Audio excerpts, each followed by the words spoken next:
श्री महाप्रज्ञ गुरवे नमः।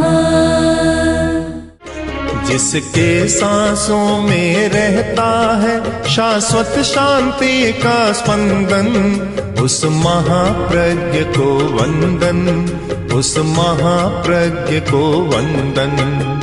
सत्य अहिंसा अनेकांत को अर्पित जिसका तन मन, उस महाप्रज्ञ को वंदन, उस महाप्रज्ञ को वंदन। जिसके सांसों में रहता है शाश्वत शांति का स्पंदन, उस महाप्रज्ञ को वंदन, उस महाप्रज्ञ को वंदन।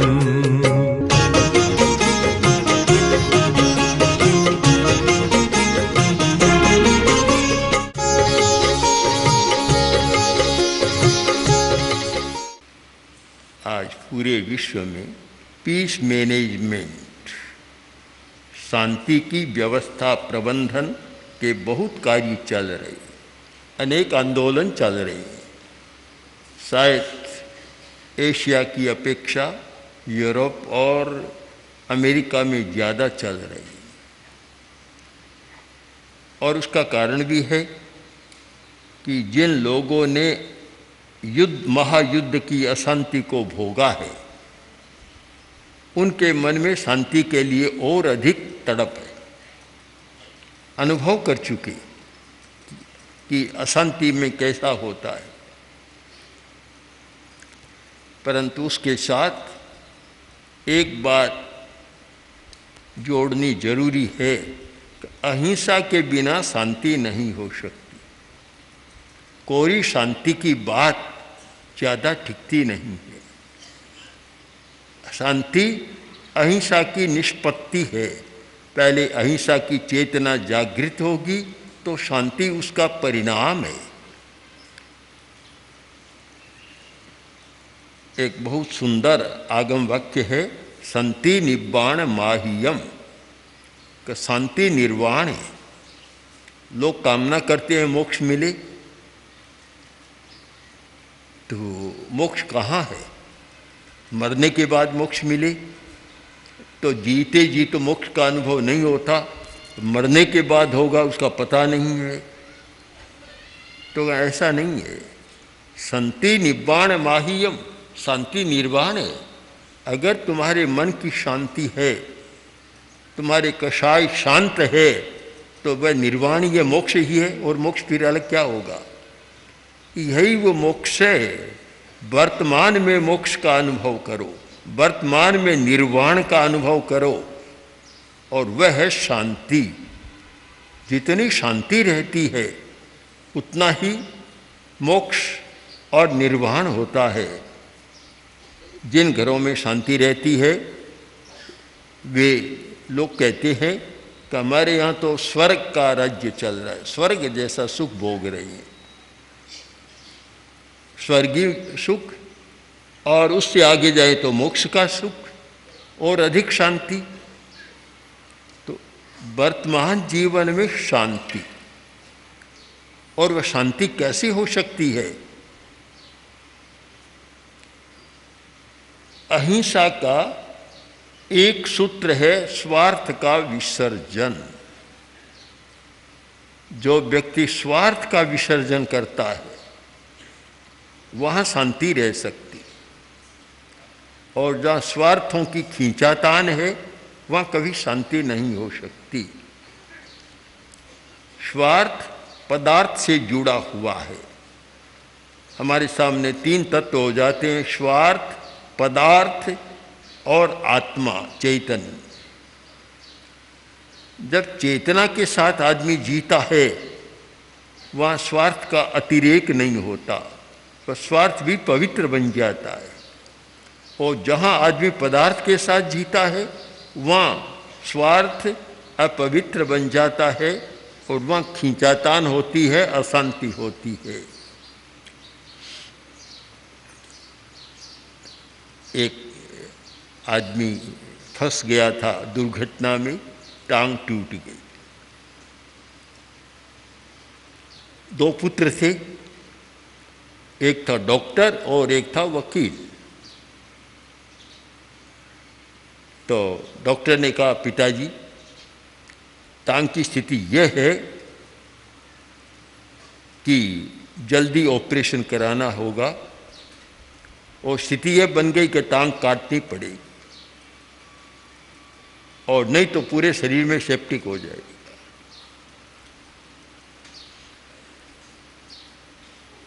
वकील बोला, पिताजी ये ठीक कह रहा है, टांग काटनी पड़ी, अभी नहीं, जब तक पूरा केस सज न जाए तब तक टांग नहीं कटानी।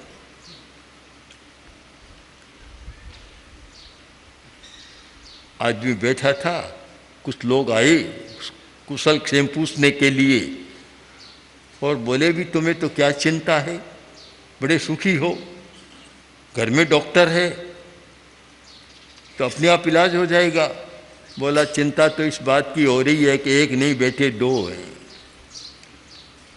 डॉक्टर तो कह रहा है टांग कटानी पड़ेगी जल्दी, और वकील कह रहा है कि अभी नहीं, कुछ समय, जब तक केस पूरा सज न जाए, न्यायालय में चला न जाए और साक्ष्य न हो जाए तब तक टांग कटानी नहीं। अब यहाँ पिता की चिकित्सा गौण हो गई और कितना जुर्माना करना है उस पर, वह मुख्य बन गया, धन मुख्य बन गया, स्वार्थ मुख्य बन गया। जहाँ जहाँ पदार्थ के साथ आदमी चला जाता है, पदार्थ की ओर झुक जाता है, वहाँ फिर चाहे पिता हो, माता हो, कोई भी हो, वे गौण हो जाते हैं और धन मुख्य बन जाता है।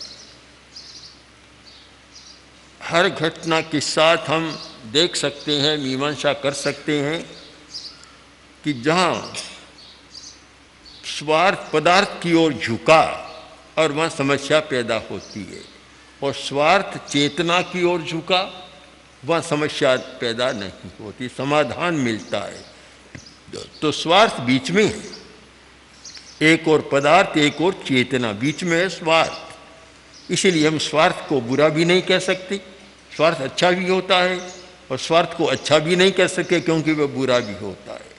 जब आत्मोन्मुख होता है चेतनोन्मुख स्वार्थ, तो स्वार्थ अच्छा बन जाता है, और वही जब पदार्थोन्मुख बनता है तो स्वार्थ बुरा बन जाता है। फिर पिता के स्वास्थ्य की चिंता नहीं रहती, अधिक पैसा कैसे ले सके जिसने दुर्घटना की है, वह चिंता मुख्य बन जाती है। पदार्थ का आकर्षण अशांति पैदा करता है, घर में भी अशांति पैदा करता है।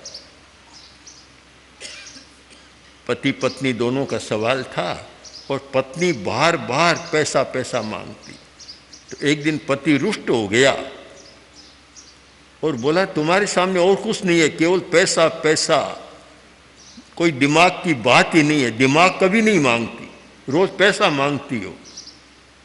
तो पत्नी भी बोली कि क्या मांगूं, जिसके पास जो हो वही मांगूं, तुम्हारे पास पैसा है, दिमाग तो है ही नहीं, तो मांगूं क्या फिर मैं।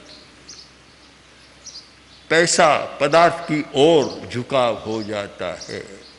तो ये हर आदमी को निर्णय करना है कि शांति की बात करते हैं, हर आदमी शांति चाहता है कि शांति रहे, पर यह निर्णय कर लें कि तुम्हारा स्वार्थ किधर झुका हुआ है।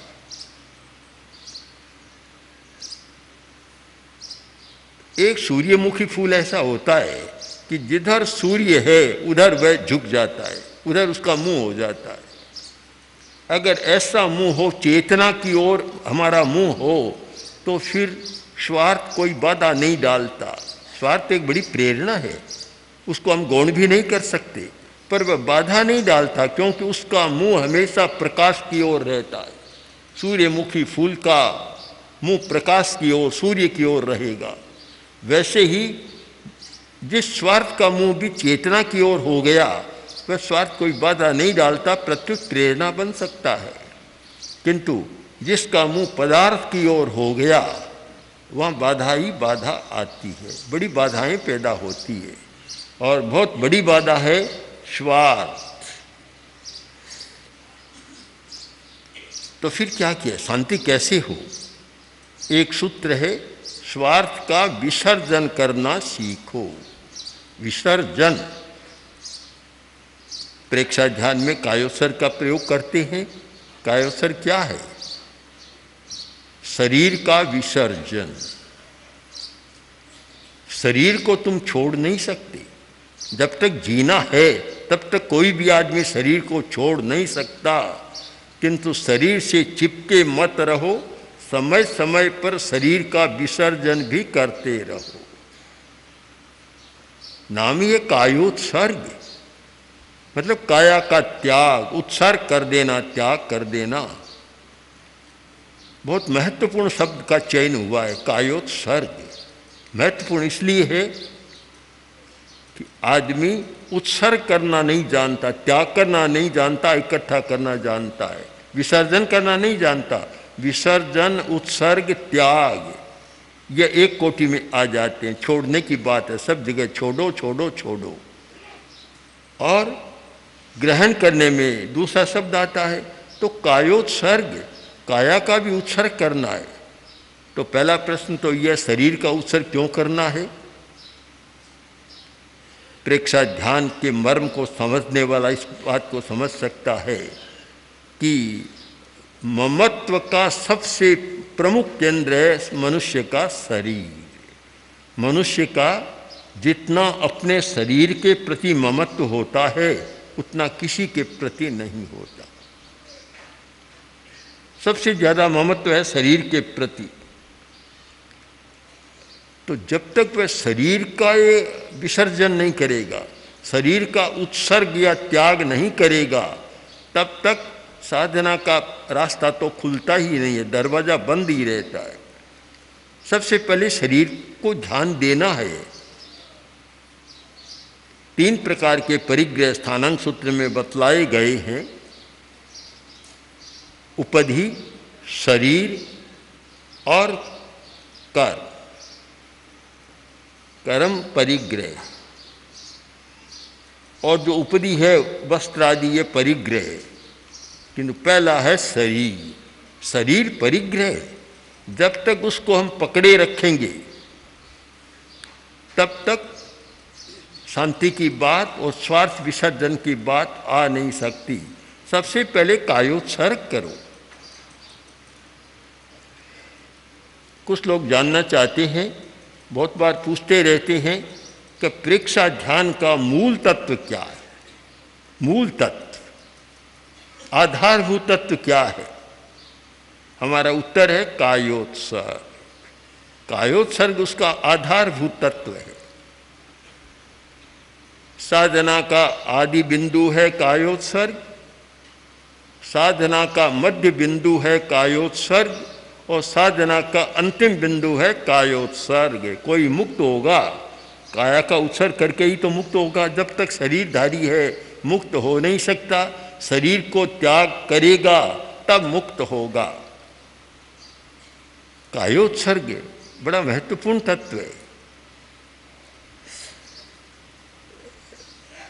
कायोत्सर्ग मन का भी है, यानी मन की चेष्टा को शांत करना, शिथिल करना, मन का कायोत्सर्ग हो गया। वाणी की चेष्टा को शांत करना, मौन करना, और मौन भी वास्तविक मौन। एक तो होती है औपचारिक मौन, एक वास्तविक मौन।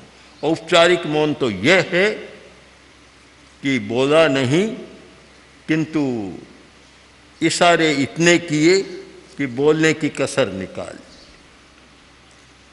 या मौन में हूँ इतने किए कि शायद बोलने में जोर नहीं पड़ता, उससे ज़्यादा दिमाग को जोर पड़ गया। अथवा बार बार लिख कर देता है, तो बात तो वही हो गई, शब्दों का व्यापार। बोलता तो भी शब्द का व्यापार, लिख कर दिया तो भी शब्द का व्यापार। चिंतन तो करना ही पड़ा, और स्वर यंत्र को तो उतना सक्रिय होना ही होता है। और जब स्वर यंत्र सक्रिय है तो वास्तविक मौन नहीं होती। वास्तविक मौन है कंठ का कायोत्सर्ग। कंठ का कायोत्सर्ग, एक कायोत्सर्ग है पूरे शरीर का, एक कायोत्सर्ग होता है कंठ का। कंठ का कायोत्सर्ग, इसका मतलब है कि स्वर यंत्र को शिथिल कर देना। जब स्वर यंत्र शिथिल है तब वास्तव में मौन होता है। मन में बोलने की भावना है, शब्दों का व्यापार चल रहा है और इशारा भी कर रहा है, जता रहा है, तो वह तो औपचारिक मौन तो ठीक है, भाई बोलता नहीं, इसको हम मौन मान ले, किंतु जो मौन का लाभ मिलना चाहिए वह तो नहीं मिलता है। तो वाणी का एक वचन का भी शिथिलीकरण, कायोत्सर्ग, कंठ का कायोत्सर्ग। जब हम दर्शन केंद्र पर ध्यान करते हैं या प्राण केंद्र पर करते हैं और विचार कम हो जाते हैं तो मन का कायोत्सर्ग हो जाता है, शिथिलीकरण होता है। और कंठ का कायोत्सर्ग करते हैं तो कंठ का कायोत्सर्ग हो जाता है, शिथिलीकरण हो जाता है। और एक पूरे शरीर का कायोत्सर्ग, पूरे शरीर का शिथिलीकरण। शिथिलीकरण क्यों जरूरी है? आदमी प्रवृत्ति बहुत करता है।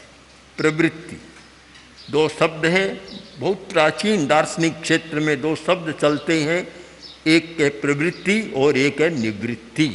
ये प्रवृत्ति और निवृत्ति का चक्र चलता है। 24 घंटा में हम देखें तो मनुष्य प्रवृत्ति कितने घंटा करता है, निवृत्ति कितने घंटा करता है? प्रवृत्ति बहुत करता है। और प्रवृत्ति में सब आ गया, शरीर की प्रवृत्ति, वाणी भी प्रवृत्ति और मन का चिंतन भी प्रवृत्ति, तीनों प्रवृत्तियां हैं। प्रवृत्ति कितना करता है? ज़्यादा समय प्रवृत्ति में बीतता है, निवृत्ति में कम बीतता है। निवृत्ति के बारे में बहुत लोग, बड़े बड़े लोग भी स्पष्ट नहीं है। मुझे याद है पूज्य गुरुदेव चतुर्मास बिता रहे थे उदयपुर में, बहुत पुरानी बात है, आज से लगभग 40 वर्ष पहले की बात होगी शायद। तो वहाँ कुछ प्रिंसिपल, कुछ प्रोफेसर रात को मेरे पास बैठे थे और वे बोले कि आप लोग निवृत्ति की बात करते हैं, प्रवृत्ति में तो कुछ करना होता है, निवृत्ति में तो कुछ करना नहीं होता, क्या कठिनाई है उसमें, उसका महत्व क्या है? मैंने कहा कि निवृत्ति में जितना करना होता है प्रवृत्ति में तो उतना करना ही नहीं होता। अंतर इतना है कि प्रवृत्ति में बाहर के क्षेत्र में कार्य होता है और निवृत्ति में भीतर के क्षेत्र में कार्य होता है। हमारी चेतना निवृत्ति के क्षणों में जितनी जागृत होती है प्रवृत्ति में कभी उतनी जागृत नहीं होती। प्रवृत्ति तो एक आच्छादन है चेतना पर। बहुत सारे लोग मानसिक दृष्टि से अस्वस्थ हो जाते हैं, मन अस्वस्थ होता है, गड़बड़ा जाते हैं। कारण क्या? कि जो ज़्यादा सोचेगा उससे वह पागलपन की ओर प्रयाण करेगा। निरंतर नहीं सोचना है, मन को भी निवृत्ति देनी चाहिए। मन को निवृत्ति कि सोचे और न सोचे, चिंतन बंद करे, चिंतन का चक्र बराबर चलता न रहे, कुछ क्षण सोचे और फिर बाद में मन को विश्राम दे दे, तब तो मन ठीक काम करेगा। और 24 घंटा मन को चलाते रहो, मन भी थक जाएगा और फिर उसमें विकृति पैदा होगी। कोई भी वस्तु ऐसी बता दो कि जो निरंतर काम करे, उसको बीच में विश्राम न दे। हार्ट भी कितना विश्राम लेता है, हमारा हार्ट बहुत समझदार है। हर मिनट में, हर श्वास के साथ मतलब एक के बीच में एक क्षण विश्राम ले लेता है, फिर काम शुरू करता है, फिर विश्राम करता है। हृदय बहुत कायोत्सर्ग करना जानता है, बिना कायोत्सर्ग कभी चलता ही नहीं, विश्राम लेता रहता है। एक बार स्पंदन किया और 2 क्षण विश्राम करेगा, फिर स्पंदन करेगा। यह स्वाभाविक प्रक्रिया है हृदय की। तो मन को भी विश्राम देना चाहिए, निरंतर सोचना नहीं चाहिए। शायद पागलपन के अनेक कारण हैं, उनमें एक कारण है मन की निरंतर प्रवृत्ति। जो मन की निवृत्ति करना नहीं जानता, विचार के प्रवाह को थामना और रोकना नहीं जानता, वह शायद विपरीत दिशा में चला जाता। वाणी की भी यही बात है कि रोज बोलते चले जाओ, ज़्यादा बोलते चले जाओ, तो बोलने की शक्ति तो क्षीण होगी, साथ साथ दिमाग भी अस्त व्यस्त होगा। जो ज़्यादा बोलता है, यहाँ राजस्थान में तो कहावत भी चलती है कि जो ज़्यादा बोलता है तो लोग कहते हैं कुत्ते को हाड को है, मतलब कोई कुत्ते का हाड है जो बोलता ही रहता है, कुत्ता भौंकता रहता है, ऐसे बोलता रहता है। विश्राम होना चाहिए कि दिन में कितना घंटा बोले तो कितना घंटा न बोले, बोलना भी बंद करे, निवृत्ति होनी चाहिए। जैसे मन की निवृत्ति वैसे ही वाणी की निवृत्ति, हमेशा बोलते नहीं रहना चाहिए। कोई आदमी जा रहा था, रात के 2 बज गए, तो पुलिस वाले ने पकड़ लिया, समझ कोई चोर है, रात को 2 बजे और कौन घूमता है इधर। पकड़ा और पूछा कि कहाँ जा रहे हो, कि व्याख्यान सुनने जा रहा हूँ। अरे रात को 2 बजे भाषण सुनने जा रहा हूँ, रात को 2 बजे? कहा हाँ 2 बजे ही जाता हूँ। कौन बोलता है रात को? कि मेरी पत्नी है जो 24 घंटा ही बोलती है, रात को उसका अच्छा बखान होता है, अच्छा भाषण होता है। तब 24 घंटा जो बोलेगा वह तो अच्छा रहेगा नहीं, मखौल का विषय भी बनेगा। वाणी का भी मौन, विश्राम, निवृत्ति, यह भी संयम हो कि कितने समय बोले, कितने समय न बोले। तीसरे है शरीर की प्रवृत्ति। शरीर की प्रवृत्ति बहुत होती है, आदमी काम करता रहता है तो शरीर की क्रिया भी गड़बड़ाती है। अगर वह दिन में शरीर से 15-16 घंटा काम करता है, वहाँ आधा घंटा 1 घंटा कायोत्सर्ग कर ले, शरीर की निवृत्ति कर ले, तो शायद सारा सिस्टम ठीक हो जाए, शरीर का सारी क्रिया ठीक हो जाए, रक्त संचार की प्रणाली स्वस्थ बन जाए और कहीं बीच में अवरोध न आए। निरंतर चलता रहता है तो शरीर टूटता रहता है, सारा अंतर का चक्र है और तंत्र है वह टूटता रहता है और उसे संभलने का मौका ही नहीं मिलता। इसलिए तीनों की निवृत्ति जरूरी है, कोई प्रवृत्ति नहीं, तीनों की प्रवृत्ति भी आवश्यक है जीवन को चलाने के लिए। अगर कोई आदमी सोचना नहीं जानता, विकास नहीं कर सकता, बोलना नहीं जानता तो अच्छा काम नहीं कर सकता, और शरीर से काम करना नहीं जानता तो आलसी हो जाता है, पड़ा रहता है, तो वह भी अच्छा नहीं होता। तीनों जरूरी है, किंतु यह समझ लिया जाए ध्यान की प्रसक्ति में कि जैसे तीनों की प्रवृत्ति आवश्यक है वैसे ही तीनों की निवृत्ति भी आवश्यक है। क्यों? इस पर भी हम विचार करें कि जीवन चर्या को चलाने के लिए प्रवृत्ति आवश्यक है, उसके बिना जीवन की यात्रा ठीक नहीं चलती। रोटी पानी के लिए प्रवृत्ति जरूरी है, मकान के लिए भी प्रवृत्ति जरूरी है, और पारस्परिक संबंधों के लिए भी प्रवृत्ति जरूरी है, उसके बिना काम नहीं चलता। इसलिए आदमी अच्छा चिंतन करे, मन का अच्छा काम, अच्छा बोले और शरीर से भी श्रम करे तो जीवन सफल होता है। तो एक उद्देश्य हमारे सामने आ गया प्रवृत्ति का कि जीवन यात्रा को अच्छा चलाना है, अच्छे ढंग से चलाना है तो प्रवृत्ति आवश्यक है। अब निवृत्ति क्यों आवश्यक है? निवृत्ति इसलिए आवश्यक है कि जो जीवन यात्रा को चलाना है और शरीर, मन और वाणी को स्वस्थ रखना है तो निवृत्ति आवश्यक है। उसके बिना न शरीर स्वस्थ रहेगा, न वाक प्रवृत्ति स्वस्थ रहेगी और न मन का चिंतन स्वस्थ रहेगा। दोनों का संतुलन करो तो स्वस्थ रहेगा, इसलिए निवृत्ति जरूरी है। और इससे आगे जाएं तो एक बड़ा महत्वपूर्ण तथ्य हमारे सामने आता है, और वह यह है कि जिस व्यक्ति को आंतरिक चेतना का द्वार खोलना है, अतीन्द्रिय चेतना का विकास करना है, उसके लिए इन तीनों की निवृत्ति करना परम आवश्यक है। ओम श्री महाप्रज्ञ गुरवे नमः। ओम श्री महाप्रज्ञ गुरवे नमः।